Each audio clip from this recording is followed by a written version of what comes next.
Hello and welcome to another update video about ETH. ETH has a failed breakout, so broke below the nano support, you could say, or micro support I shared with you earlier today.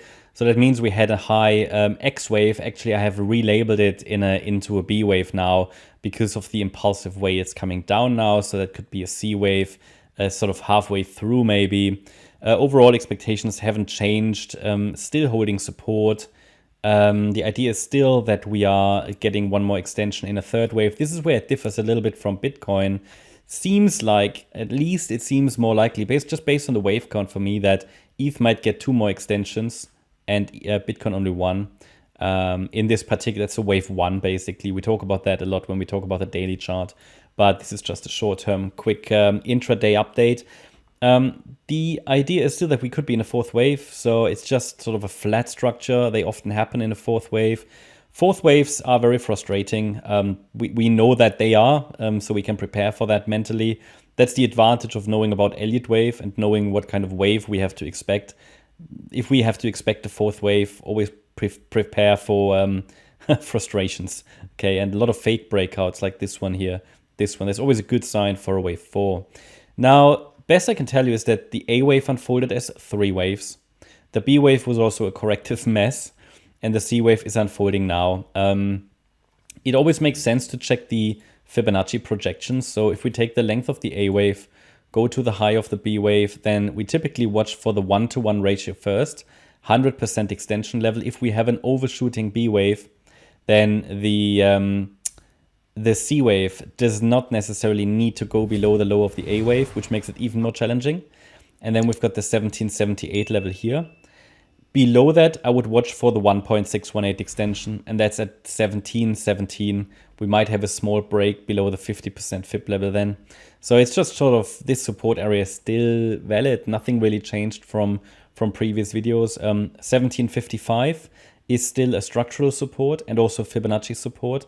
So there's a lot of support that offers the price a bit of a buffer, between where we are now and a bearish scenario.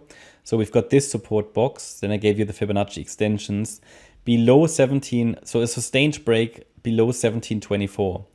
I'm talking about a sustained break, not going to the 1.618 extension a few dollars below and then recovering.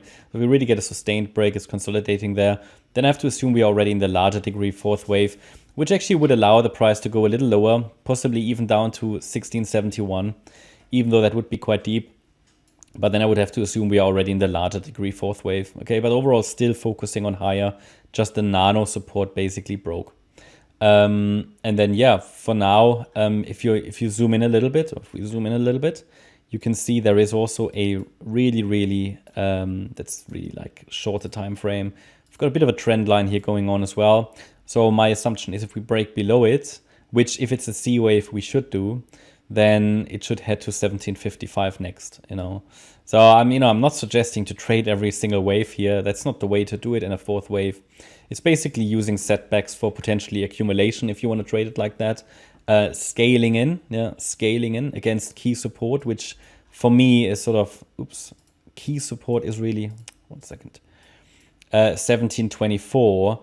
But possibly, you want to give it a bit more space because actually 1671 is main support here. So the lower we go, the better the reward to risk ratio when we talk about the next move to the upside. So yeah, and if we talk about the C wave, so far I see a wave 1 and a wave 2. This looks like a small 5-wave move potentially. So 1, 2, 3 in the making now, then a small 4 and a 5, and that would fill in the C wave. But overall, yeah, not really any change. For the last couple of weeks, we've been ranging, we've been in a range, and just waiting for finally that move to $1,900 plus.